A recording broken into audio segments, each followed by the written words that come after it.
Mengão lá, Wilton, coisa linda lá. Tá com a Mulher camisa do Maravilha. Mengão. E hoje o Mengão joga. Hoje o Rio vai parar. Isso. Então, a irmã Sheila, por gentileza, vai clamar ao Senhor pelas nossas vidas, né? Para que Deus possa, como toda quinta-feira, nos dar um estudo abençoado, né? Participativo. É um momento que nós tiramos, né? Muito aprazível para o Senhor. Tenho gostado muito. Por favor, irmã Sheila. Vamos lá. Senhor, meu Deus, misericordioso, Pai amado, nos colocamos aqui em Tua presença, humildemente, Senhor. Amém, Jesus. Primeiramente, para agradecer pela vida daqueles que aqui estão, para ouvir Tua palavra, aprender, Senhor. Senhor, usa Teu filho Wilton como o Senhor tem usado para fazer a diferença na nossa vida e, por intermédio dele, nós fazermos a diferença na vida de outras pessoas, Pai. Porque o Wilton é somente uma gota no oceano, mas que eu sei, nós sabemos que pode fazer muita diferença nesse mundo, Senhor. Senhor, abençoa o irmão Isaías, que é uma bênção, é o homem das conexões e que deixa tudo mais leve, mais agradável. Abençoa os irmãos que estão chegando hoje, que têm vindo todas as quintas-feiras, aqueles que vêm esporadicamente. Senhor, abençoa nossos familiares, nossos pastores, nossos irmãos em Cristo.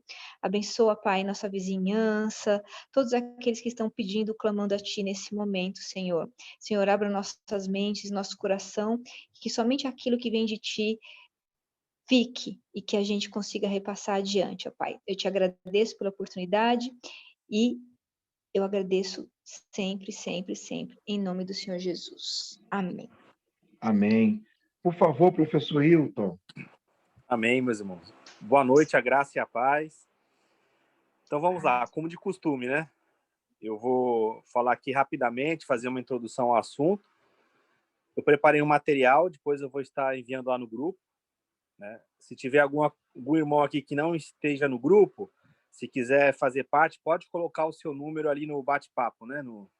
Na interação que tem aí, deixar seu número que a gente faz o cadastro lá. Então vamos lá. O assunto é o sábado, né? E eu coloquei uma temática de Jesus e o sábado. Quando a gente fala de sábado, geralmente, na mente das pessoas, já surge aquela questão: eu devo guardar o sábado ou não? Eu sou obrigado a guardar o sábado? Eu posso trabalhar no sábado? O que eu posso fazer no sábado? E essa é uma questão que também havia na época de Jesus. Só que, como tudo, né, a gente tem que ir lá para o princípio.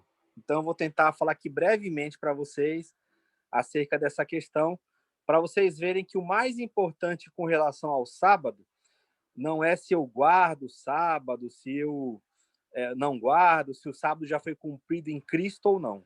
Isso aí não é o primeiro enfoque que a gente tem que dar. É claro que vai chegar nisso, mas a gente tem que entender principalmente por que existe o sábado. Deus criou o mundo em 6 dias, né? E no 7º ele conclui a sua obra e descansa. Deus precisava descansar? Não, Deus não precisa descansar. Mas por que a palavra de Deus fala sobre isso, sobre esse descanso de Deus? Porque o conceito do sábado é um conceito de alegria, é um conceito de descansar em Deus. Vocês podem notar que Deus criou o homem no 6º dia e no 7º já há o descanso. Então, o que Deus faz? Ele insere o homem no descanso. Então, esse é um princípio de Deus, inserir o homem no descanso. Só que o homem também tinha que trabalhar, é lógico, ele tinha que ter as suas atividades normais, mas ele não podia esquecer desse princípio, que Deus é o seu descanso, que o homem deve descansar, que na criação, antes da lei, antes dos regimentos, Deus já inseriu o homem nesse descanso para ele viver nessa atmosfera de descanso. Tenha em mente o seguinte: ser descansado não é ser preguiçoso, né? Descansar é você viver num ambiente onde você tem o seu deleite, onde você tem a sua paz, o seu conforto em Deus. Até porque Deus tinha dado já uma designação de trabalho para o homem, mesmo antes da queda. Até a gente estava conversando com Isaías acerca desse assunto. Deus pede que o homem ele domine sobre a terra e que o homem ele cuide do jardim. Então, o homem não foi criado para ele ficar deitado, dormindo, mas ele foi colocado num ambiente de descanso, que é diferente da preguiça, como eu falei para vocês. Aí eu já vou dar um pulo aqui. Aí o conceito do sábado ele vai aparecer na lei. E aí que é o grande ponto de discussão acerca do sábado. O que era o conceito da lei? Por que foi dada a lei? Se a gente tiver essa chave de leitura da Bíblia, a gente não vai ter problema com o sábado. Porque é aqui que está o grande ponto. Vamos pegar a Bíblia aí. Êxodo capítulo 20. São os 10 mandamentos. Se a gente olhar o verso 2, a gente vai verificar que a lei, os 10 mandamentos, ou toda a amplitude da lei, com os vários mandamentos que a lei tinha, 613 mandamentos, essa dimensão foi dada para que o povo de Israel não voltasse mais à escravidão. Êxodo 20, verso 2 diz o quê? Eu sou o Senhor que te tirou da terra do Egito. Essa frase vai ficar marcante na história de Israel. Sempre quando Deus se comunica de uma forma que ele vai relembrar o povo, esse fato é citado. Ele é o Deus que tirou o povo da terra do Egito. Então, os 10 mandamentos, eles são para que não haja mais opressão diante do povo. Por quê? O povo estava lá no Egito. O povo estava sofrendo, né, sendo assim massacrado, estava numa situação muito degradante, e aí o povo não aguenta mais, e o povo começa a clamar a Deus, o povo de Israel. A carga lá no Egito estava muito pesada. Então eles clamam a Deus e o Senhor vai libertá-los. Você pode ver aí no Êxodo capítulo 2 isso. Depois você vê com calma o texto lá. Então o povo clama a Deus, e Deus vai operar essa libertação. Quando Deus liberta o povo do Egito, o que vai acontecer?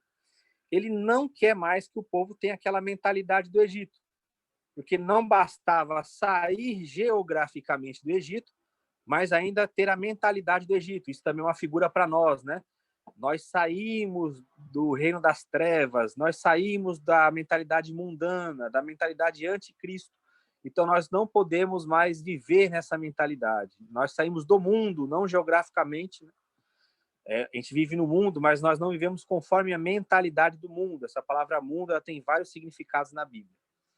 Então, quando Deus dá esses 10 mandamentos, a gente tem que notar e interpretar dentro do aspecto social também. Quando fala assim, não terá outros deuses diante de mim, por que ele fala isso? Não é só uma questão de romper com a idolatria somente e puramente por isso. Não é só falar, eu sou Deus e acabou. Não é só isso. É porque toda a configuração do Egito de opressão, ela girava em torno da divindade. Então, a divindade era uma divindade opressora. E o nosso Deus é um Deus de amor, é um Deus de paz, é um Deus de misericórdia. É um Deus que é totalmente diferente das divindades pagãs. Quando se fala para não ter outros ídolos diante de Deus, não era fazer uma imagem de escultura como a gente vê hoje em algumas denominações cristãs, né? Algumas confissões cristãs que tem uma imagem de escultura de um santo. Não era isso. A imagem de escultura ali era a imagem que tinha no Egito, as imagens que eram erigidas. A gente vê isso em filmes, né?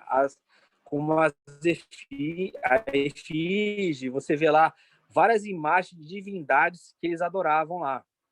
Quando se fala ali na questão do Egito, de você não tomar o nome do Senhor em vão, não é somente você falar assim, ai meu Deus, ai Jesus, fala, tá vendo, tá tomando o nome do Senhor em vão, tá fazendo piada com o nome de Deus. É claro que a gente não deve fazer isso, mas o significado ali é que toda aquela opressão que se fazia sobre o povo se fazia em nome de Deus. Então, quando ia se questionar aquele trabalho pesado, o que se dizia? Não, isso aí foi mandamento de Deus. Então, isso era tomar o nome de Deus em vão, porque você pegava o nome de Deus para você oprimir as pessoas. E é algo também bem semelhante do que ocorre hoje, né? As pessoas em nome de Deus, trazendo opressão para o povo. E aí a gente chega no quarto mandamento, que é o sábado. Então, por que existe o sábado nesse contexto aí? O sábado existe porque eles trabalhavam muito, eles eram escravos, e a carga era muito pesada, então eles não tinham descanso. O povo não tinha como aproveitar, não tinha como o povo viver um momento ali de paz, um momento de liberdade, um momento de alegria. Então, Deus retorna com o conceito do sábado, estabelece o sábado como mandamento, não é para que o sábado escravizasse e oprimisse o povo, mas é para que o sábado fosse um instrumento de libertação, de descanso, assim como Deus fez quando ele criou o universo, quando ele criou o mundo. Ok, esse é o contexto lá. Então, sábado, quando Deus exige o sábado, ele não quer que o sábado seja um instrumento de opressão. Guarda isso que eu estou falando. Ele não quer que o sábado seja um instrumento de tortura. Ele não quer que o sábado seja um rigorismo onde a pessoa não possa fazer nada. Não é isso. Ele estabelece o sábado como um momento de descanso, para lembrar do seu Criador. Um momento que a pessoa ela não vai ter que executar aquele serviço pesado. Ok? Aí o tempo passa, né? A gente aqui vai dar um pulo muito grande. Então, você vai ver a época dos profetas, a questão do sábado, os profetas sempre batendo nessa questão. Por quê? Porque haviam os regimes opressores. Então, os profetas, eles eram verdadeiras bocas de Deus, né? Então, eles falavam contra toda essa injustiça. Se você pegar o livro do profeta Isaías, por exemplo, ele já começa criticando aqueles que fazem leis injustas. Ele pega todos aqueles rituais religiosos e ele relativiza, como, por exemplo, Isaías 58, onde ele fala acerca do verdadeiro jejum.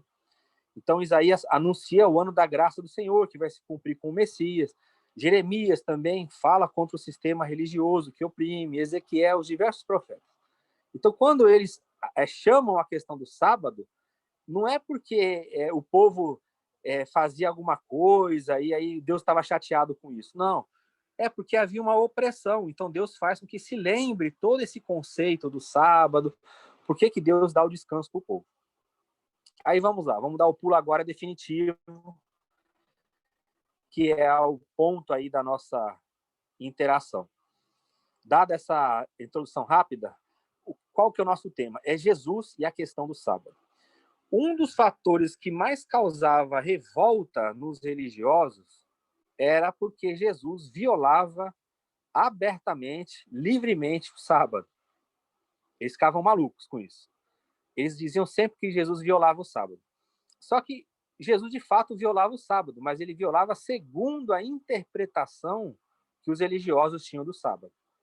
Quando Jesus trata dessa questão nos textos que você vê debatendo com os religiosos, fariseus, saduceus, herodianos também, acerca do sábado, Jesus ele sempre apela para o requisito do bem. Eles enxergavam o sábado como uma restrição até para se fazer o bem. Mas Jesus, ele utiliza-se do sábado para fazer o bem. Então, veja, a interpretação religiosa é que você não podia fazer nada, absolutamente nada no dia do sábado, embora eles fizessem. Quando fosse algo do seu próprio interesse, como o Senhor Jesus denunciou, quando ele fala que se o boi deles, se o animal deles caísse num dia de sábado, se eles não fossem resgatados do poço, Jesus está sabendo o que ele está falando. Ele sabe que eles fazem isso. Mas eles usavam do sábado como um instrumento de opressão. Então, as reuniões lá nas sinagogas, né, nas suas localidades, se davam no dia de sábado. Você vê Jesus ele entrando nas sinagogas nos dias de sábado, e Jesus entrava para pregar, para ensinar e para fazer o bem. Só que eles não aceitavam. Então, eles preferiam seguir um regramento que eles criaram, uma tradição de que não se podia fazer nada, mas eles não aceitavam que Deus, através de Jesus, fizesse o bem. Jesus curava no sábado, Jesus ensinava, Jesus fazia o bem, e a religião era contrária, porque eles interpretavam que nada se podia fazer no dia do sábado. E aí Jesus lançou uma pergunta muito interessante. O texto vai mostrar, vocês vão ver isso com detalhes lá no material que eu vou mandar para vocês. Jesus ele diz que ele é o Senhor do sábado, que ele tem autoridade sobre o sábado e que ele pode fazer o bem no sábado. Então, o sábado, meus irmãos, ele foi dado para o bem do homem. O homem não foi o contrário. A religião colocava o contrário. A religião colocava o sábado acima do homem. Mas Jesus não. Jesus falou assim, não foi isso. O sábado foi colocado em função do homem, e não o contrário. Quem está na frente aí, quem está no guia é o homem. É porque é por descanso do homem que o sábado foi dado. Só que a religião pegou essa norma e transformou numa regra. Eles interpretavam os textos de forma literal, fundamentalista, e eles criavam as suas tradições e faziam que as pessoas elas ficassem oprimidas também num dia que era um dia de celebração, um dia de descanso.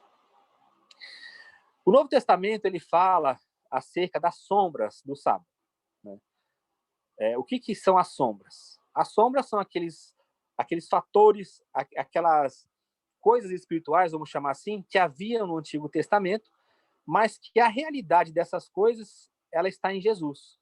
Então você pode ver, por exemplo, aí, Colossenses capítulo 2, a partir do verso 14, Paulo vai chamar o sábado de uma sombra. Então ele fala que ninguém deve julgar a espiritualidade de ninguém, ninguém deve se intrometer na vida de ninguém por causa dos dias, por causa dos sábados, por causa das luas novas, por causa de comida ou de bebida. E aí ele vai falar que tudo isso é sombra, mas a realidade é Cristo. E a realidade é para o corpo e o corpo é para a realidade. O que isso quer dizer? É que a igreja, ela não tem que focar mais nesses pontos de discussão aonde você não tem um ganho em Cristo. Toda a nossa vida ela é voltada para Cristo. Paulo vai dizer aos Romanos, no capítulo 10, verso 4, que o fim da lei é Cristo, para a justiça é todo aquele que crê. A finalidade da lei. A lei aponta para Cristo. Então, em Cristo, eu tenho toda aquela realidade que a lei me conduzia. Só que a lei não tinha poder de execução. A lei não fazia a realidade surgir. A lei era como um pedagogo que conduzia até. Então, a lei fez esse papel. Só que agora, o que acontece? Eu já estou na realidade espiritual. Então, para mim, não importa se eu descanso no sábado, no domingo, numa segunda, numa sexta. O meu princípio de descanso é o Senhor Jesus. Vinde a mim, todos vós que estáis cansados e oprimidos, e eu vos aliviarei. Por isso que nós não vamos ver nenhum mandamento específico para a igreja com relação ao sábado. Lá em Atos 15, quando tem aquele concílio para saber o que os gentios devem fazer com relação aos aspectos da lei, né? Porque os gentios estavam se convertendo. E o que acontecia? Como que eles vão conviver com os judeus? O que eles têm que fazer? Alguns judaizantes falavam que eles tinham que fazer a circuncisão, guardar o sábado, tinha que tomar a lei sobre eles também e seguir a Cristo. Então, Paulo, que era um homem que era um extremo fariseu, um homem que era um religioso terrível, ele, após a conversão, tendo a revelação do mistério Cristo e a igreja, Paulo vai entender, pelo Espírito de Deus, que os gentios não precisavam guardar a lei. E esse vai ser um dos combates mais sérios que Paulo teve. Então, perceba, Jesus ele participa desses conflitos com os judeus religiosos e Paulo também vai participar, porque os judaizantes queriam que o povo gentil recebesse a Cristo como Senhor e Salvador e também guardasse os aspectos legais, também guardasse a lei da forma como os judeus guardavam. Então, lá no concílio em Jerusalém, em Atos capítulo 15, houve uma definição do que era para ser feito, né? E ali, entre aqueles pontos, né, que a gente chama assim os 4 pontos de Tiago, né, que foi a resolução ali de Tiago, não consta o sábado nem a circuncisão. Então, você vê, não existe nenhum mandamento específico para quem quer guardar o sábado. Aí a pergunta que surge é a seguinte: um cristão, ele pode guardar o sábado? Para o cristão, todos os dias são santos, sábado, domingo. Então, assim, se ele quer guardar o sábado para Deus, ele guarda. Ele só não pode ser enxerido na vida da pessoa e exigir que o irmão tenha o mesmo procedimento dele. Assim também era o assunto da carne, assim também era o assunto do vinho, assim também eram os assuntos que causavam essa divisão entre os irmãos. Então, a gente não pode fazer o quê? É estabelecer regramentos que o próprio Cristo e o Novo Testamento não abordam. Então, a pergunta que é feita pelos religiosos hoje que guardam o sábado é o seguinte: por que vocês guardam os 9 mandamentos dos 10 e vocês não guardam o sábado? Quando a pessoa pergunta isso, é porque na mentalidade dela, a guarda do sábado está relacionado com aquele regramento de não poder andar, de não poder acender fogo, de não poder fazer uma série de coisas no dia do sábado. Ela ainda está com a mentalidade arcaica, ela ainda está com a mentalidade velha, uma mentalidade que ainda não foi incorporada no mistério Cristo e a igreja. Mas nós temos que entender, são pessoas que têm a mentalidade fraca, são irmãos fracos na fé que nós devemos dar o suporte. Paulo fala que os irmãos que fazem diferença de dias, que fazem diferença de comida, eles ainda são fracos na fé. Então isso não deve ser um objeto de batalha, não deve ser um objeto de guerra. Mas nós hoje, segundo a nova aliança, o Novo Testamento, segundo o ensinamento de Cristo, segundo o ensinamento da igreja, pós-Cristo, ou tendo Cristo como seu residente no Espírito vivificante, nós não somos obrigados a guardar dias, nem festas, nem nada que venha nos tirar da liberdade que é em Cristo Jesus. Então, de uma maneira bem resumida, essa é a questão do sábado em Jesus. Jesus guardou o sábado? Guardou, mas ele não guardou segundo os conceitos tradicionais e religiosos da sua época. ele guardou segundo o princípio de Deus, que era trazer o bem, que era um repouso, que era um momento de alegria, e que se ele tivesse que fazer alguma coisa para o bem da humanidade, ele não pensaria duas vezes, como ele fez. Ele curou no dia de sábado, ele expulsou demônios, ele pregou, ele ensinou. Por quê? Porque ele entende, né, que o sábado está a favor do homem e não o contrário. Amém? Passa aí para o irmão Isaías. Wilton, você foi cirúrgico. Você foi cirúrgico na sua prédica aí. Muito interessante que você falou. O que me surpreendeu na sua fala é que nós, hoje, até podemos guardar o sábado, mas não podemos, não devemos colocar as pessoas em julgamento, em suspensão, não é? Afrontar as pessoas por não estarem fazendo o que nós entendemos que deve ser feito. Isso é misericórdia, né? Eu anotei aqui uma primeira pergunta, eu creio que a irmã Sheila já está ali ávida para perguntar, mas eu irei quebrar a regra hoje e farei uma pergunta inicial. Qual o parâmetro? Parâmetro não seria a palavra certa, ou seria? Qual a avaliação que o irmão Wilton faz na questão da interpretação? Porque, pelo que eu tenho observado, o grande problema daquela época seria a questão da interpretação. Não é? Essa é uma pergunta, e a segunda seriam 613 mandamentos, 10 mandamentos, que são divididos em 613.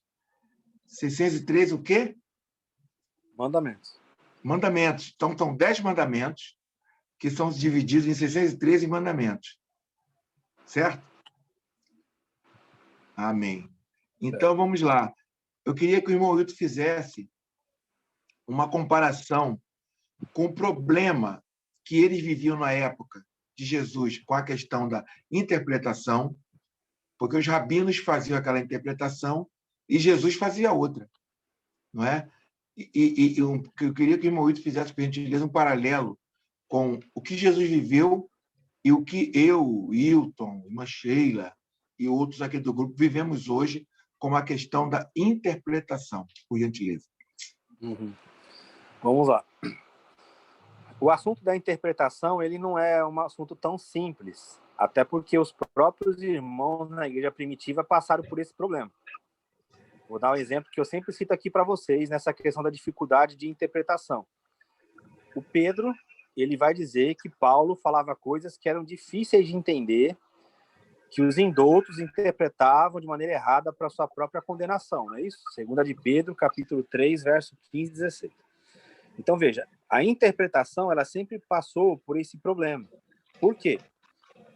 Porque, querendo ou não, você tem que buscar a interpretação também recorrendo às fontes. Ninguém vai chamar para si uma interpretação única e dizer assim, não, essa interpretação aqui é minha, ela é só minha e foi Deus que me revelou. Ninguém fez isso. E quem faz isso, geralmente, cai para o caminho aí das heresias, né? Aquela pessoa que advoga para si uma interpretação própria. O que acontecia na época de Jesus? Que alguém pode dizer assim, mas Jesus fez isso. Você pode ver que a questão toda dessa pergunta de Isaías, ela vai se resumir numa palavra, que é o que Jesus usava. O que Jesus perguntava para eles, né? O que vocês leem e como vocês interpretam.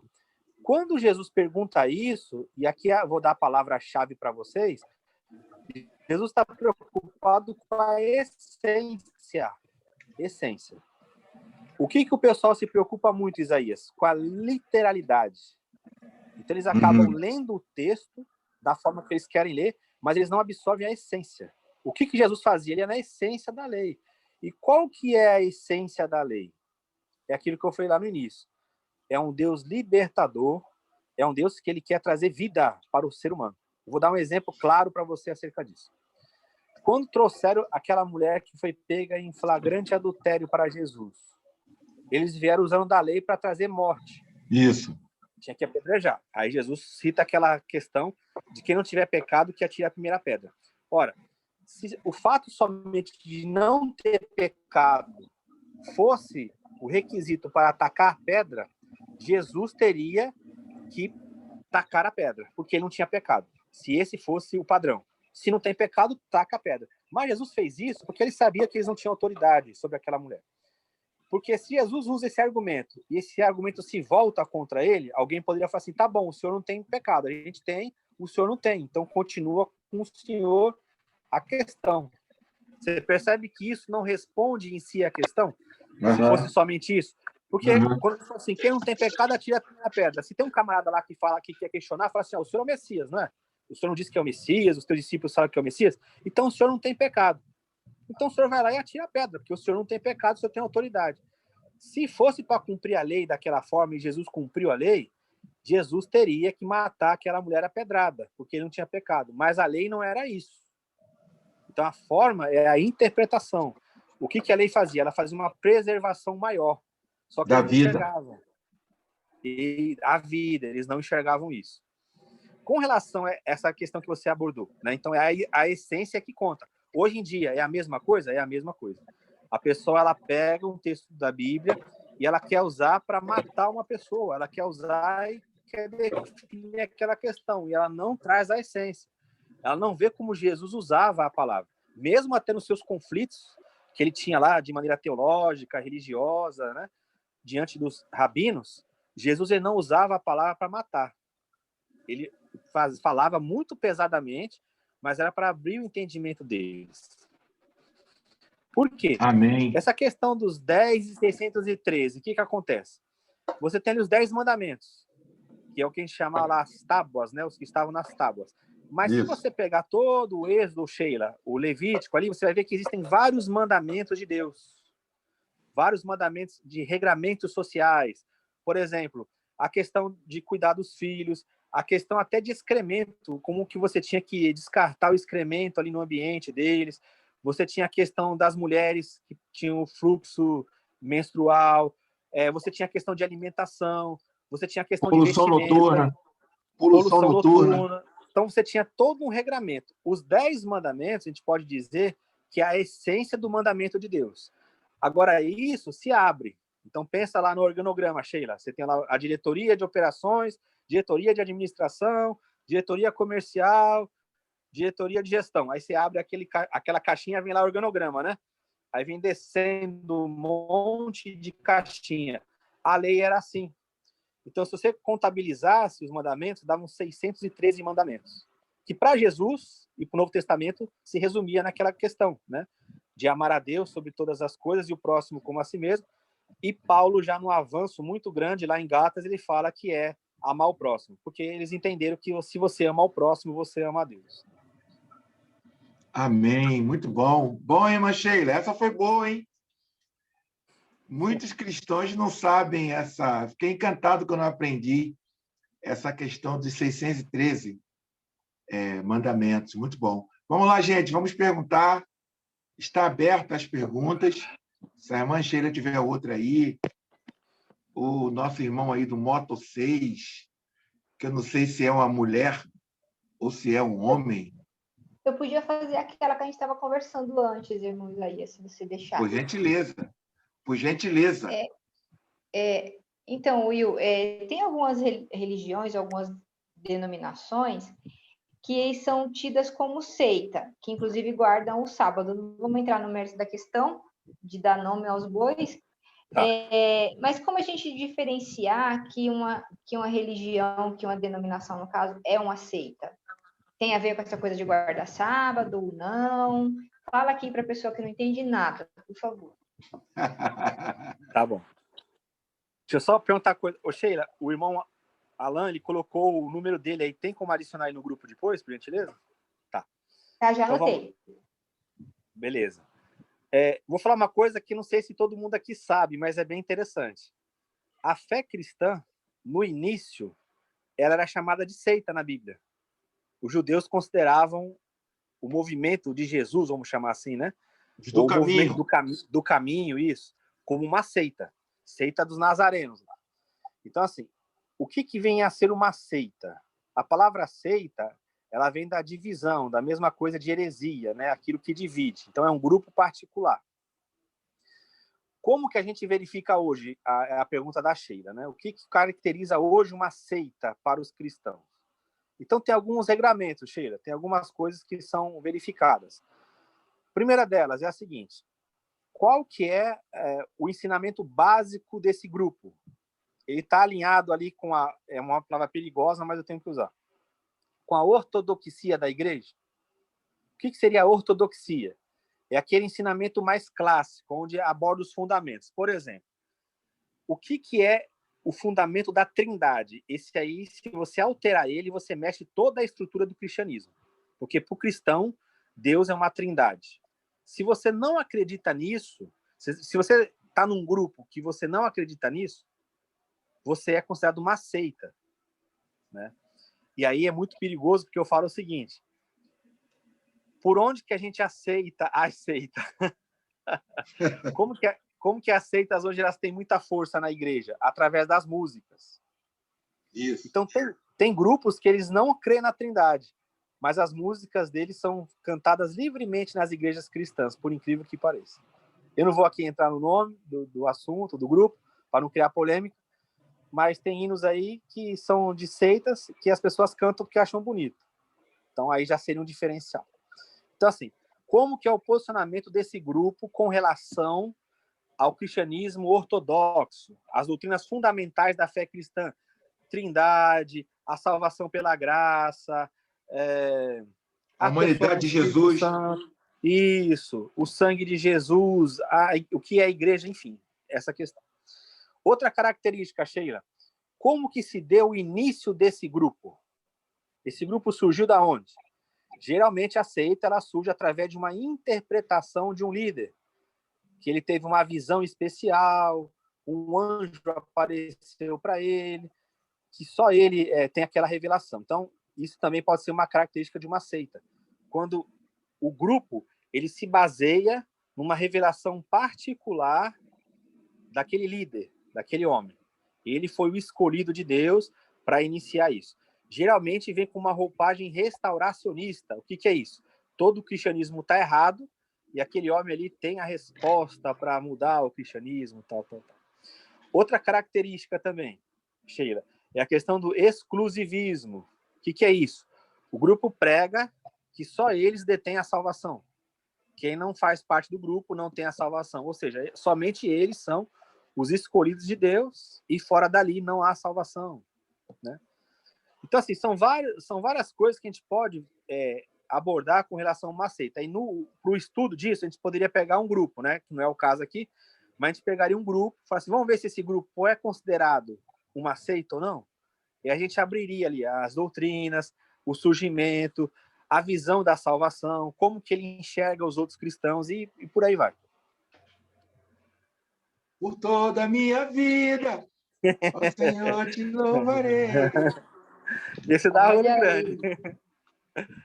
Varão. É muito sério isso. Isso é muito sério. É muito sério.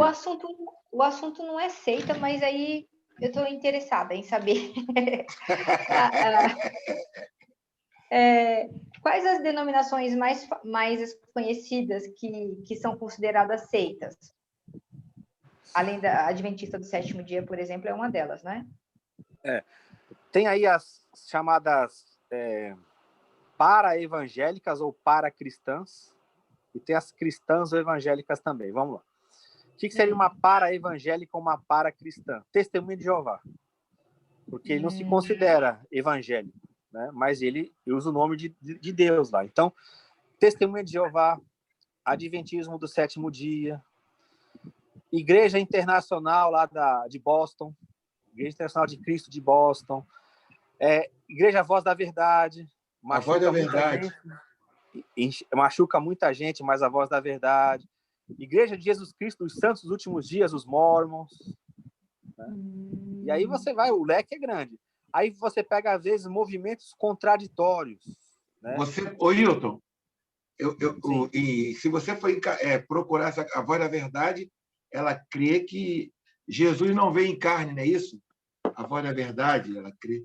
Eles são unicistas, então eles falam o Unicista. seguinte, que Deus ele opera através de modos, né? Ele era pai, depois ele se tornou filho e depois ele se tornou o Espírito Santo. Então, para eles, não são 3 pessoas, é só uma pessoa divina, que ela foi conhecida como Pai, depois como Jesus e depois como Espírito. Mas que o nome desse Deus é Jesus. Unicista, é mole? Unicista. É. Então, vamos lá. Gente, vou sair daqui com a minha cabeça fervendo hoje. Ó, 613 mandamentos, unicista. Então, mas isso aí tem que ir com calma, né? Isso aí é muita informação, assim. Tem material sobre isso. Unicismo, né? Que a gente comentou aqui, ele hoje está forte. Tem muita gente caindo nessa heresia. Tem os movimentos contraditórios. Assembleia de Deus de Boston. Assembleia de Deus não é considerada seita. Mas a Assembleia de Deus de Boston, lá do Uriel de Jesus, era considerado um movimento contraditório, porque ele tinha doutrinas específicas lá, né? Revelações, tinha um livro lá específico. Uma igreja que é bem conhecida no Brasil, que é considerada, junto da Assembleia de Deus, o pentecostalismo raiz, ou o pentecostalismo tradicional, né? Que é a Congregação Cristã do Brasil. Ela não é chamada de seita, mas alguns classificam como um movimento contraditório, né? Eu gosto muito dos irmãos da congregação, eu tenho muitos amigos lá, mas tinha alguns, hoje nem tanto, né? Mas lá está passando também por um processo de reforma. Mas no começo tinha algumas doutrinas lá que eles ensinavam que eram contraditórias. Não estou falando nem na questão de dízimos, de chamar de ancião, não é nada disso. Era que às vezes eles também consideravam que para você ter uma espiritualidade sadia, para você ser salvo, você tinha que fazer parte lá dos irmãos. Então, quando você coloca isso, você está limitando muito a ação de Deus, né? Você colocar num grupo. Então, assim, você vai encontrar, Sheila, no meio evangélico, movimentos contraditórios, né? Então, pode não ser considerado uma seita, mas pode haver heresia no ensino. Pode haver heresia. Wilton, ninguém quer perguntar, eu vou perguntar.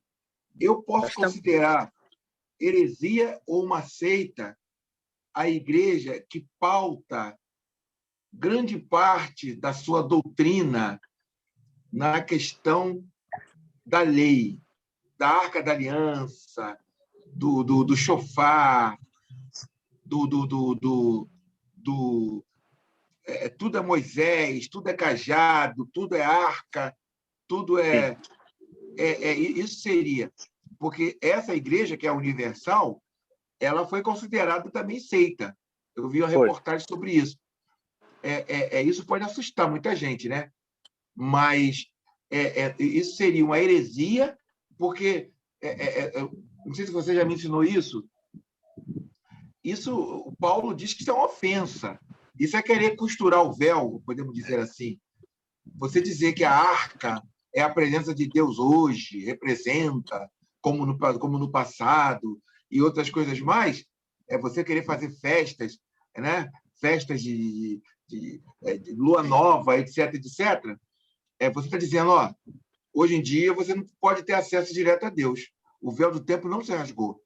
Hoje em dia tu depende de mim, que eu sou sacerdote, blá, blá, blá.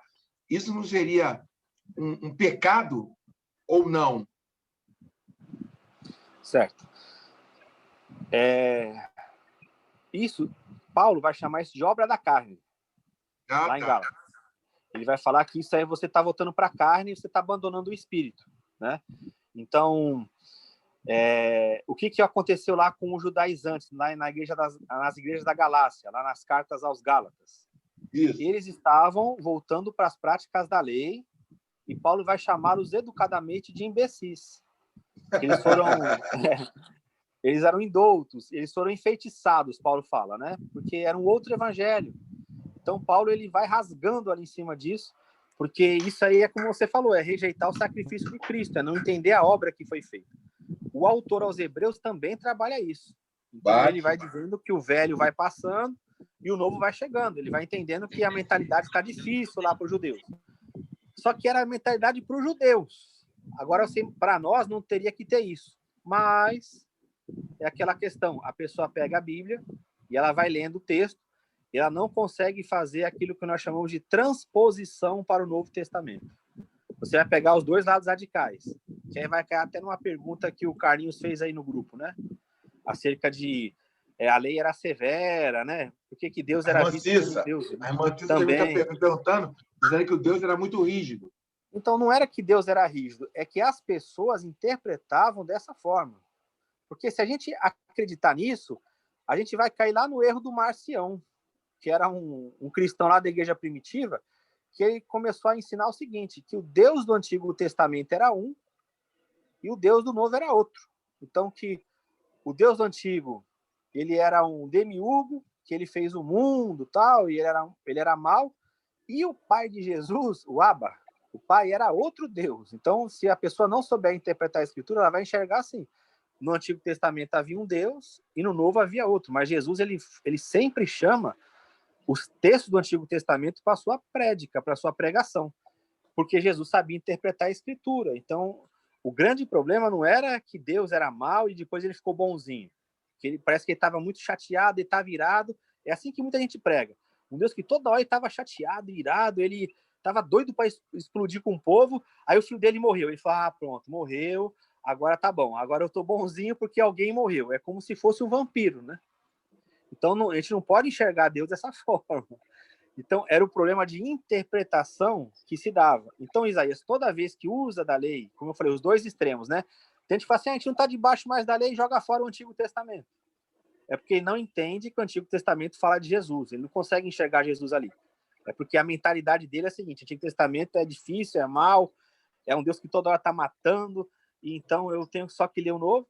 E tem outro que fala assim, não, cara, o Antigo Testamento ainda está em pleno vigor, é a mesma coisa, se bateu, levou, ele não enxerga. Então ele não vê aquilo que a gente chama de transposição. Quando o próprio Cristo falou, viste o que foi dito, eu porém vos digo. Então Cristo traz a plenitude do ensino. A nossa realidade é Cristo, mas a gente pode pegar Cristo desde lá do Antigo Testamento, não tem problema. É só saber conduzir o assunto para Cristo. Amém. Isaías? Por gentileza. Isaías, posso falar aí alguma coisa? Você tem todo o direito de falar, fica à vontade. Tá, só uma perguntinha, só para tirar uma dúvida, né?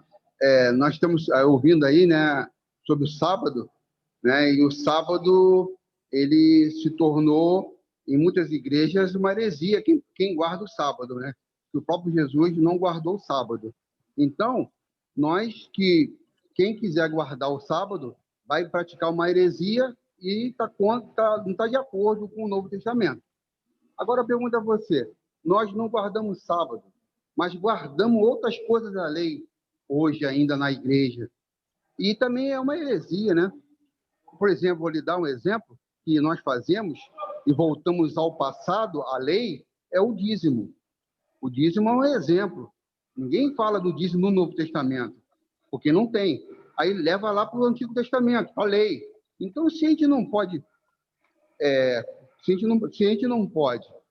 guardar o sábado, que é da lei, e outras coisas também não podemos guardar. O dízimo e outras coisas, né? É isso mesmo? É isso mesmo. Exatamente. O dízimo não é obrigatório na igreja. Assim como qualquer outra coisa que não está no regramento de Jesus. Isso, ele não é obrigatório, mas é se falado como fosse normal na lei, como fosse uma obrigação dar o dízimo, né? E no Novo Testamento, a gente não tem nada que fale que a igreja deu dízimo, que Jesus deu dízimo, que os discípulos deram dízimo. Então, é uma coisa que, como você falou, não é obrigatório, mas é falado como fosse uma referência. Mas só que não deveria, né? A gente tem que separar isso, né? Aonde que ele é falado? Por exemplo, aonde eu congrego, a gente não fala isso. Né? Onde congrega, não toca assunto de dízimo. Não tem essa realidade de dízimo lá. Agora, em algumas denominações falam. Até na Igreja Católica está falando. Então, assim, a gente tem que verificar. É a regra denominacional lá que conta. Então, chega na denominação e pergunta, é a Bíblia que é a regra de fé ou é o regimento interno da igreja, né? Então, Isso, assim, concordo. onde eu congrego, Concordo por com exemplo, você. a gente não fala do dízimo. Lá não tem Isso. essa questão de dar o dízimo, né? Isso aí. Então, agora Eu tem concordo. denominação que dá, né? Agora eu não posso Mas responder pela denominação. você conta nos dedos quantas não falam. É uma ou duas denominações que não falam sobre dízimo, né? É pouquíssimo. E a maioria generaliza e volta à lei com uma facilidade muito grande.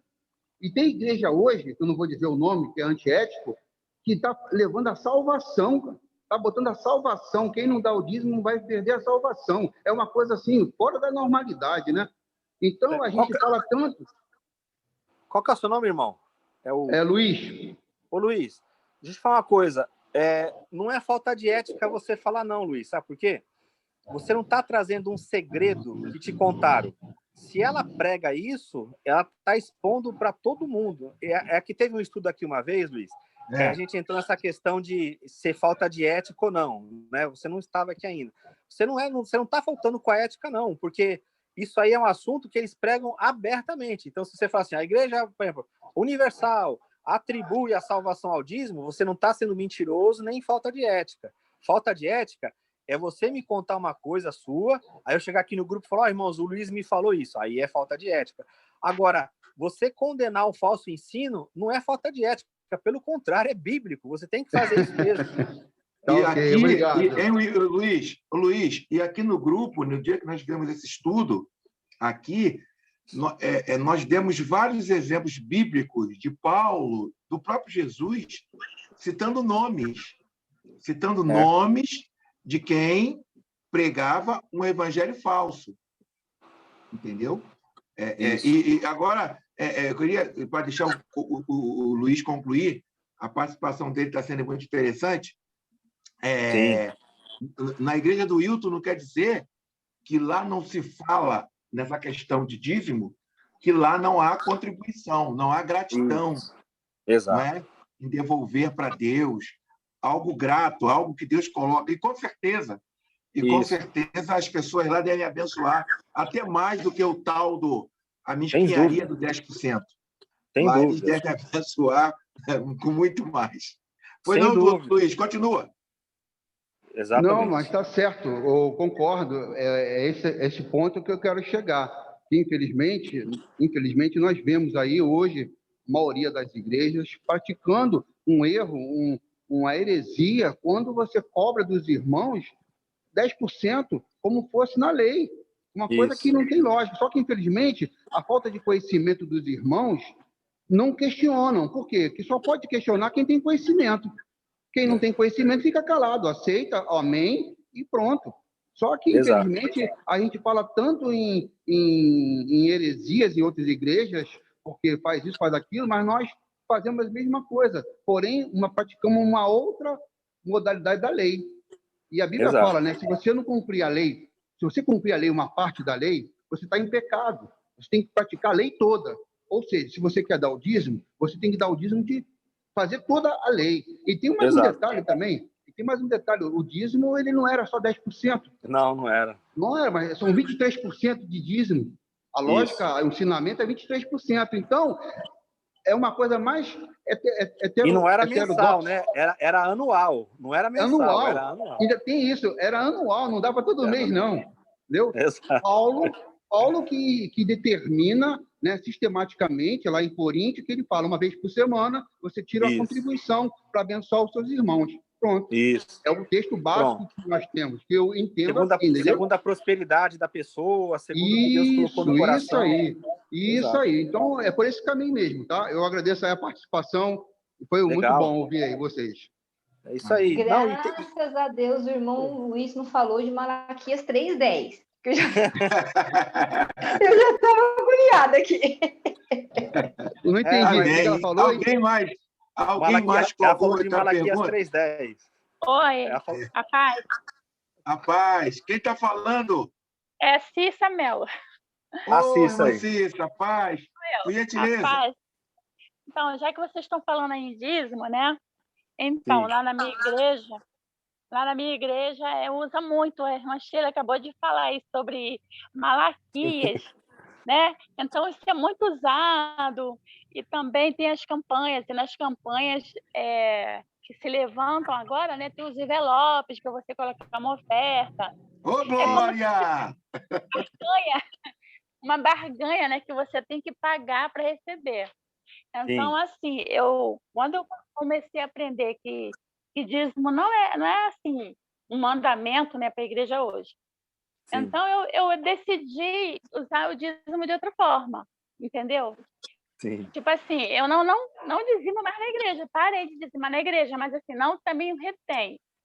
Aí, o que eu faço? Eu, às vezes, alguém está precisando de alguma coisa, aí eu uso esse dízimo para abençoar alguém, uso para ofertar, uso... Eu não sei se eu estou certa ou estou errada, entendeu? Às vezes até na igreja, por exemplo, pediram no Natal uma oferta para ajudar as pessoas, né? Fazer uma alimentação para o Natal das pessoas. Aí eu fui e abençoei com o meu dízimo. Então, eu estou usando dessa forma, entendeu? Às vezes é um filho que precisa. Então, eu estou assim, fazendo dessa forma. Não sei se É, eu estou certa ou estou errada, mas assim, eu não o tenho mais princípio, vontade. sim. O princípio, irmã Cissa, no Novo Testamento é a questão da liberalidade de um coração generoso.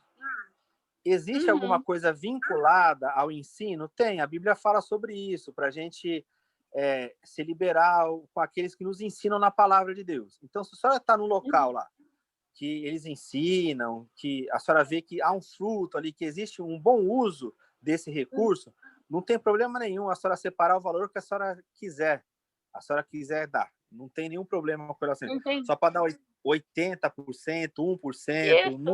não tem questão isso, né? A vida no Novo Testamento é assim. Porque o que acontece? No Novo Testamento, a gente entende que esse dinheiro que chega até nós somos mordomos. Então, o uso dele não é para mim em primeiro lugar, porque é um recurso que vem de Deus. Então, eu, como sábio administrador, eu vou verificar onde que eu vou usar. Eu tenho as minhas necessidades, então eu tenho minha família, eu tenho que cumprir com os pagamentos que eu tenho e tal. E eu não posso reter. O princípio do Novo Testamento é isso, não é o quanto eu ganho ou o quanto eu dou, mas é o quanto eu retenho. Isso é o problema no Novo Testamento. Porque o que Deus ama? O que dá com alegria, o coração liberal. Então, a questão não é se eu ganho 1 milhão. Eu posso ganhar um real e ser mesquinho. Eu posso ganhar 1 milhão e ser generoso, ser liberal. Então, o Novo Testamento ele trata de uma questão do coração. Que o nosso coração não está na riqueza, não está no mamon, mas está em Cristo. Então, aí a senhora tem que sempre verificar isso. Eu estou indo lá, nesse local. Lá tem as despesas deles. Eu não concordo lá. Eles usam muito dinheiro para o edifício e tal. Tá bom, então eu não vou dar, mas também não vou. Porque eu não posso estar lá usufruindo e não estar ajudando, né? Isso aí é o equilíbrio que a gente vai usar. Porque a gente não pode ficar dando dinheiro lá para os caras que vão usar aquele dinheiro só para um projeto pessoal de poder. Construir uma catedral que não tem necessidade e tal. O pastor Mas se eu tenho comprou um carrão. O pastor um comprou um carrão carrão. novo, isso. Então, assim, eu continuo dizimando, mas assim, eu não quero, mas não com aquela coisa de obrigação, de ter que colocar no envelope, Isso. de ter que assinar no livro, entendeu? Assim, eu uso livremente, por exemplo, quando eu vejo que lá eles pedem para alguma coisa, que eu vejo que é necessário, aí eu libero, entendeu? Mas assim, com uma Sim. oferta. Sim. Quando eu vejo que outra pessoa precisa, aí eu libero, entendeu? Eu estou fazendo assim. Eu não quero mais esse compromisso de ficar ali com o dízimo preso só ali. Todo mês só tem que ter ali, só tem que... Entendeu? Tá me entendendo? Então, é isso que eu não quero mais. Tem que... Mas você fica assim, é muita ameaça, eles ameaçam. Decorador, e que o migrador, e é tanto migrador. Aí você vive sobre ameaça, entendeu? Se você não der, Deus não vai te abençoar. E coisas Vai assim. queimar Então, geladeira. Vai queimar geladeira, vai ficar doente. Vai estar na farmácia. Se acontece alguma coisa, tá vendo? É porque você não dizimou, né? Então, assim, eu só mudei. Não quero mais aquela coisa de estar lá no livro, de obrigação. Não, eu estou usando, mas de outra forma. Quando eu vejo que realmente eles pedem para alguma coisa, para alguma causa, que eu vejo Sim. que é justa, aí eu vou e libero para lá. Quando não libero, vai assim, para quem precisa. Eu estou fazendo dessa forma, né? Sim. E Isso. é como o irmão colocou aí, o irmão Luiz. O dízimo nunca foi dinheiro no Antigo Testamento. Se você morasse longe Isso, do pois templo, você poderia vender ali o recurso lá, pegar o dinheiro e celebrar com a sua família. Você podia fazer o resgate desse valor depois. Então, tem uma série de coisas que, se for tomar o pé da letra, o que era o dízimo, em resumo? Era o imposto. Porque a Casa do Tesouro não é a tesouraria da igreja. A Casa do Tesouro é o leão, é o imposto aí que a gente paga. É isso aí. Pois é. Então, assim, gente, é como eu falo, né? Eu estou assim me desconstruindo. São o quê? Mais de 20 anos de Assembleia de Deus, aprendendo assim. E assim, porque você vai vivendo embaixo de um terror, né? Porque te aterroriza. Por que pregam tanto, usam tanto Malaquias 3? Né? Eles fazem questão de martelar Malaquias. A gente já toma pavor de Malaquias 3. Mas sabe por que usa esse texto? Eu vou dar sim para as respostas, sabe por quê?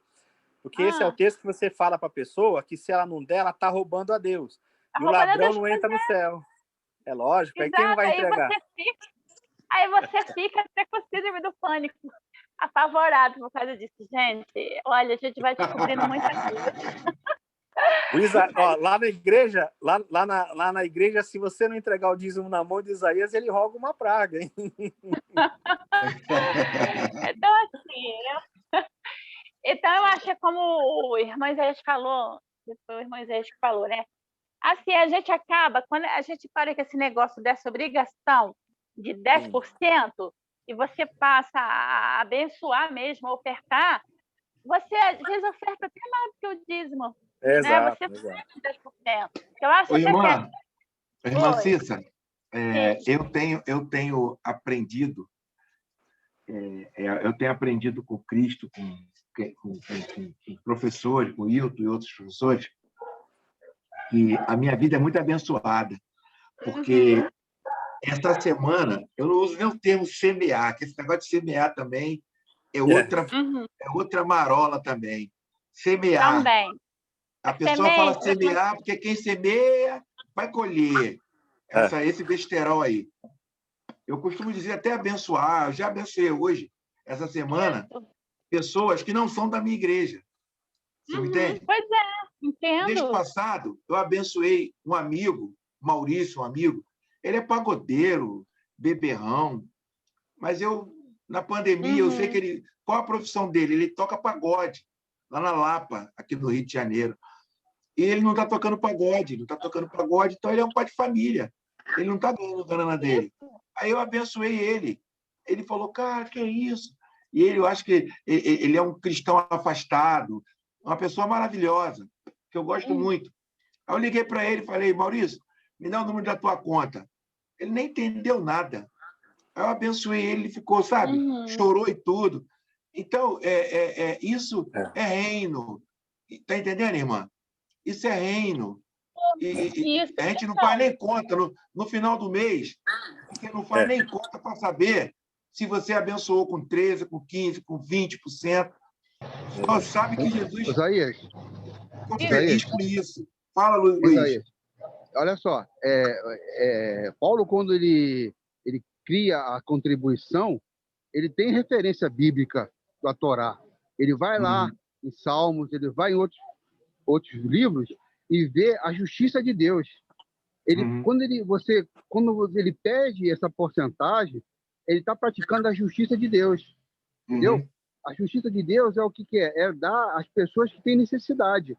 É aquele alimento que ficava lá para o pessoal pobre pegar após a colheita. Então, Paulo tinha uma referência. Ele queria fazer a justiça que estava lá em Salmos, lá em Salmos, eu me lembro outras passagens que falam da justiça de Deus. E a justiça de Deus é isso aí.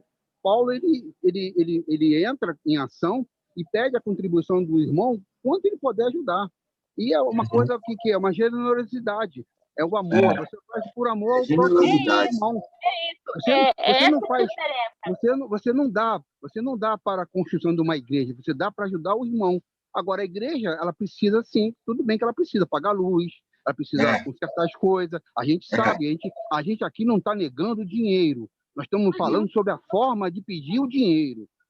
Pratica-se uma heresia para poder usufruir de riquezas, como tem gente rica milionária aí em cima do dízimo, entendeu? É isso que é o contexto, é isso que eu falo, é isso que eu tento mostrar. Assim, que a pessoa acaba dizimando, às vezes, é o que o irmão falou aqui. Por exemplo, eu estou aprendendo, assim, de uns tempos para cá, Deus está trabalhando na minha vida de uma forma assim. Por exemplo, a pessoa acaba dizimando por medo, porque tem medo do devorador, que o devorador vai entrar na sua casa e usa malaquias que você está roubando a Deus. Aí você não faz de coração, você faz porque você está com medo, por uma obrigação. E é isso que eu não estou fazendo mais, entendeu? Então, para mim, é muito gostoso quando você sente compaixão, quando você sente no seu coração, aí, quando a irmã ficou liberta. Né? Você está abençoando alguém. Por exemplo, parece uma coisa muito boba, o que eu vou falar agora rapidinho, mas que para mim foi assim, foi algo assim que eu senti em mim. Por exemplo, um dia eu estava na Taquara, né? Estava esperando assim, minha filha, ela estava em frente à UPA, estava vindo do trabalho e estava esperando ela para a gente ir no lugar. Aí eu senti de ficar ali perto do hospital, da UPA. E fiquei, eu quis avançar, mas alguma coisa me segurou ali. É uma coisa simples, mas que para mim. Aí veio uma moça, acho que ela estava com 40 centavos, e eu estava perto de uma barraca que vende doce e biscoito. E ela falou assim, moça, eu estou morrendo de fome, falou com a moça da barraca. Eu só tenho 40 centavos. Aí a vendedora falou assim, só dá para comprar bala. Mas foi uma coisa assim tão automática em mim, foi tão automática assim, foi tão assim que eu me virei na mesma hora, eu não pensei. Eu falei, não, moça, toma um biscoito, fui e paguei o biscoito para ela. É uma coisa boba, mas o que eu vi ali em mim? Que, assim, que o Espírito Santo me moveu e eu senti compaixão, não foi uma gratidão, mas eu falei, poxa, eu paguei o biscoito dessa pessoa, mas amenizei a fome dela. Se fosse em outros tempos atrás, talvez eu não tivesse agido assim. Eu comecei a perceber, eu comecei assim, a sentir mais compaixão pelas pessoas, entendeu? Ontem eu estava vindo no ônibus e sentou assim um morador de rua do meu lado. Ele estava até comendo marmitinha, acho que alguém tinha dado marmitinha para ele. E eu consegui um lugar para sentar. Aí ele sentou do meu lado, estava mal cheiroso, aquela coisa toda de morador de rua, né? Aí eu falei, poxa, mas coitado, né? Ele não tem. Comecei a pensar. Poxa, mas ele não tem um lugar para tomar banho, ele não tem onde ficar. E comecei ali a meditar na situação dele, né? E comecei ali, assim, em pensamento, em espírito, comecei a orar, pedir por ele. Falar, Senhor, se ele tiver uma família, se tiver alguém. E comecei ali a pedir. Então, coisas que eu estou vendo nascendo compaixão pelas pessoas. Então, Amém. é misericórdia, eu estou conseguindo ajudar as pessoas, Irmã entendeu? Cissa, É isso que eu estou falando, é a diferença. Quando você faz... Oi. Irmã Cissa, a irmã mora na Taquara? Pode falar. A irmã mora na Taquara? Eu moro próximo da Taquara, moro assim, na estrada do Guerengue. Então a irmã tem que visitar lá a igreja que eu congrego. A irmã tem que visitar a igreja que eu congrego lá. Aonde é essa igreja? Qual lugar? Na Praça Seca. Na Praça Seca, na Rua Pajurá 25. Rua Pajurá 25? Qual os dias de culto lá? Domingo de manhã e quarta-feira. Anota aí, Pajurá 25. Convida para me correr, para me dar Pajurá, Rua Pajurá 25. Sim, 25, tá. Não tem à noite, não? Domingo à noite? Domingo à noite nós vamos começar ainda. Por causa da questão de pandemia, nós vamos começar, talvez, futuramente vamos começar. Domingo à noite, quarta-feira. Só quarta-feira que tem à noite. Mas vamos lá, vamos continuar, vamos avançar aqui. Irmã Cissa, irmã Cissa não. Oi, então é isso. Irmã. Eu vou parar de falar, eu falo demais. Não, fica tranquila. Mas são coisas que assim, eu estou vendo Deus trabalhar na minha vida. Então, é bênção. Eu concordo assim. A gente tem que não repetir. Foi o que o irmão falou para mim. Quando ele me explicou sobre o dízimo, Ele disse, mas não é também outro extremo, porque às vezes a pessoa não precisa mais dizimar, mas também ela vira mão de vaca, também não abençoa mais ninguém, né? Então é ter o equilíbrio, saber. É isso, gente. Amém. Muito obrigado, irmã Cissa, pela participação, muito interessante. E eu vejo Deus agindo na vida da irmã, glória a Deus. Crescimento, né? Maturidade, o Espírito Santo usando mais a irmã, isso é maravilhoso. Irmã Sheila, por gentileza, a irmã pode colocar o número da conta bancária do nosso irmão Wilton. Tem até o Pix, né? Agora tudo é Pix, Pix, Pix. Pix. Eu vou colocar Pix, aqui, Pix. vou Isso. digitar. Isso. Um pouquinho que eu estou com o Alguém celular mais tem aqui. alguma pergunta a respeito do sábado? Alguém tem mais alguma pergunta sobre sábado? E se não tiver pergunta, era bom ver o próximo tema, né? O próximo tema, vamos lá. A irmã que propôs o tema, pelo que eu vi aqui, ela não pôde estar. Ela não me avisou, porque talvez esteja lá no Zap. Ela é advogada, o escritório dela é lá no centro da cidade, Wilton. Com certeza pintou alguma questão lá, que ela é muito dedicada ao estudo, a irmã Gleiciane. Isaías? Oi. Referente ao sábado, uma perguntinha referente ao sábado. Oi, fica à Posso fazer uma vontade. pergunta ainda? Tendo em vista que foi relatado que o sábado era o dia de descanso, então deveria ser sábado o dia do culto ao Senhor? Por que domingo? Vamos lá, Wilton, por favor. Antes do Wilton responder, tem que dar aquele suspense, né, Wilton? Vamos lá. Irmã Sheila, o número da conta, por favor. Vamos lá. Anotem o Pix dele e depois eu passo o número da conta. Por Pix favor. é o CPF 285-753-398, dígito 50. É o Pix do irmão Wilton. E a conta dele é no Banco do Brasil, agência 2862-2, conta corrente 29824-7. Aproveitando o gancho da irmã, vamos abençoar a vida do irmão Wilton, que é uma bênção. Existem cursos por aí muito baratinhos, mas a gente paga para fazer curso ruim, e o irmão Wilton está ensinando coisa de conteúdo de valor para a gente gratuitamente. Então, a gente tem que ser grato. Essa é a minha visão, viu? Hoje já fiz um Pix para ele. Eu falei, Wilton, vou fazer outro parênteses aqui. O Wilton estava de rosca esse Pix, porque eu tinha que ir no banco, habilitar meu celular, aí depois fui tentar fazer, não deu certo, mas consegui. Amém. Glória a Deus. Vamos lá, irmão Wilton, essa é boa, hein? Do sábado, e por que no domingo? Essa é boa. Por que a igreja se reuniu no domingo? Por causa que eles adotaram o dia da ressurreição do Senhor, né? Você vê o texto lá de Atos, capítulo 20, eles se reuniam no primeiro dia da semana para fazer a Eucaristia, né? A mesa do Senhor. Então, por isso que até a Igreja Católica adota nas missas lá todo domingo fazer a Eucaristia, a comunhão. Conheço igrejas também que é todo domingo que realiza a ceia, porque segue um costume que foi colocado pela igreja primitiva de se reunir no primeiro dia da semana. Mas é aquele conceito, não é transformar o domingo num sábado, que aí fica errado do mesmo jeito. O domingo é o dia do Senhor, e entende o dia do Senhor como sendo um dia que você tem que regramentos de guarda, e aí transforma. Então tem igreja que transformou o domingo no sábado Só cristão. Tem essa roupa, Esther? E não é o ideal. O domingo é por causa disso. Então, como quis fazer essa distinção, né? É o dia da ressurreição, é o dia do Senhor. Então, a igreja se reunia para fazer a ceia no domingo, para fazer a Eucaristia, e eles adotaram. E agora, algumas igrejas adotaram, infelizmente, o domingo como sendo um novo sábado. Então, a pessoa não faz nada naquele dia. Não, é domingo, né? Não sei se vocês pegaram essa criação. Às vezes a mãe falava assim, não pode fazer nada no domingo, você tem que ficar dentro de casa, tal. E aí transformou de novo. O sábado só veio com a roupagem nova, chamada domingo, mas é a mesma coisa, vira a mesma regra. Obrigado, mano. Ok.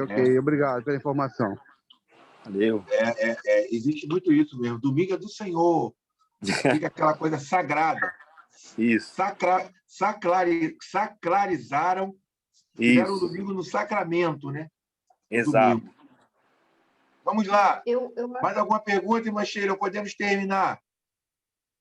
Deixa eu E só o tema? fazer um comentário O aqui. tema? Deixa eu só fazer um comentário aqui.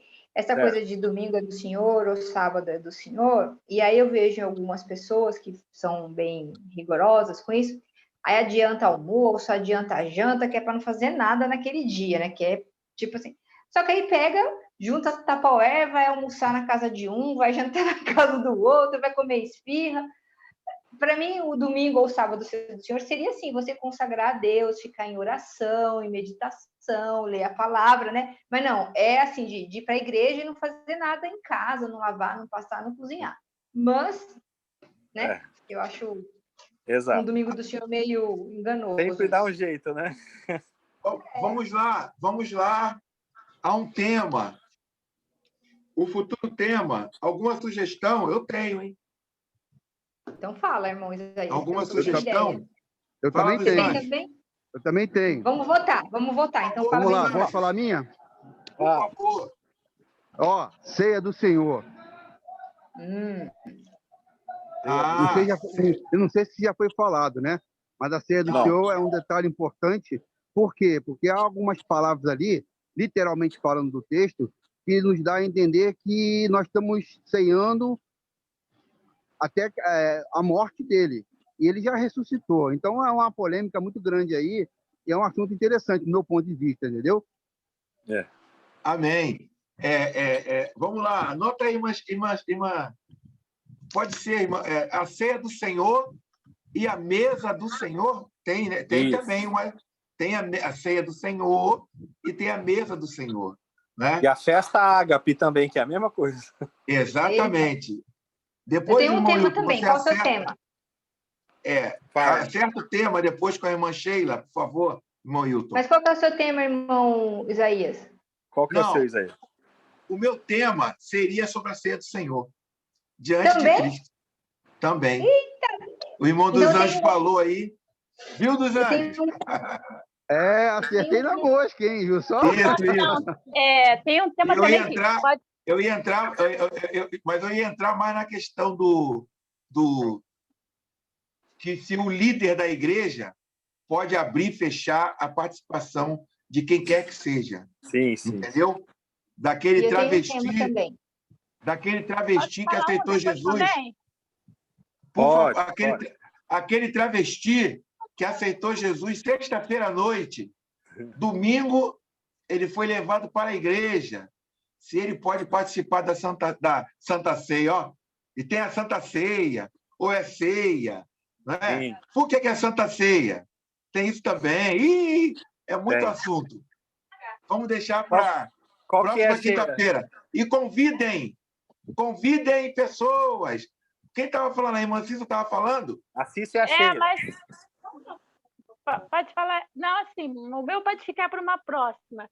É sobre festividades na igreja. Festa das irmãs, festa das crianças, festa dos jovens, festa disso, festa daquilo. Pode ficar para uma próxima. Essa é boa.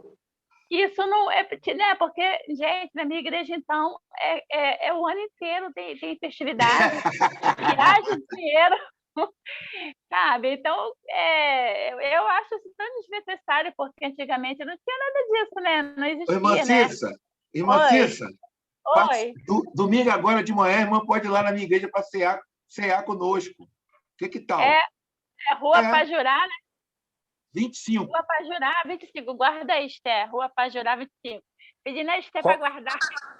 Já leva o envelope. Já leva o envelope com 50%.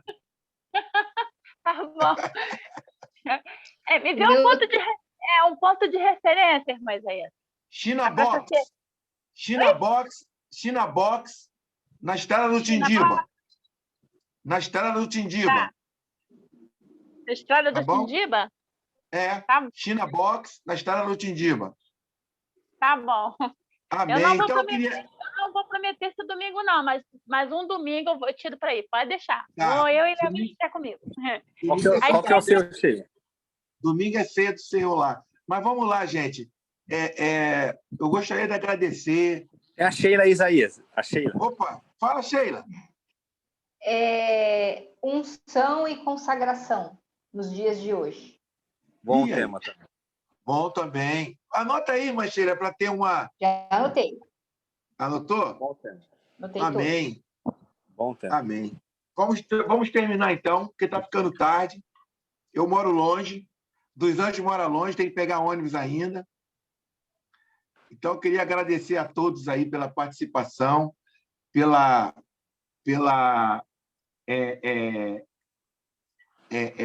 ajuda, né?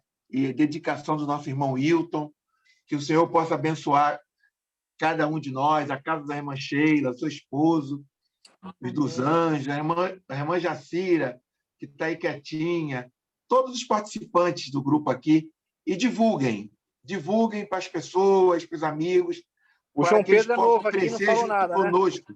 Oi? Né, Isaías? O João Pedro O é quê? novo aí e não falou nada com a gente. Quem? O João Pedro. João Pedro. João Pedro, fala para mim, apóstolo João Pedro. Pô, o nome desse? Tudo bem, João Pedro? Ele tá aí, ó. Não sei se ele tá fechado. ouvindo. Não, ele está sem microfone. Tá sem microfone. Ele só está com a câmera fechada, mas ele está ouvindo. Ele está sem microfone. Mas, gente, um beijo no coração. E eu queria pedir, por gentileza, Dos Anjos está aí ainda, Dos Anjos? Tô. Ora ao Senhor agradecendo por essa reunião, por favor, Dos Anjos. Ok. Deus vivo, Deus poderoso, eterno Pai, agradecemos a Ti por esse momento, essa oportunidade. Estamos falando da Tua palavra, conhecendo a Tua palavra, Pai. Muito obrigado, Senhor, que o Senhor tem aberto nossas mentes, tem nos libertado, Pai, das heresias, dessas doutrinas erradas, Pai. Muito obrigado, Pai. Nos dá sabedoria, capacidade para cada um de nós, para fazer a Tua vontade e não a nossa. Senhor, abençoa cada um que está aqui nesse grupo, Pai, aprendendo. Pai, desfaz todo o pensamento ao contrário, desfaz toda a dificuldade de entender a Tua palavra, Senhor Deus. Senhor, sabemos que o novo é difícil, o novo é complicado, o novo dá medo, mas que nós possamos aprender o novo, o renovo, Pai, que nós possamos renovar o nosso conhecimento, Senhor, na Sua palavra, Senhor, com o Senhor, com o Seu Espírito Santo nos abençoando.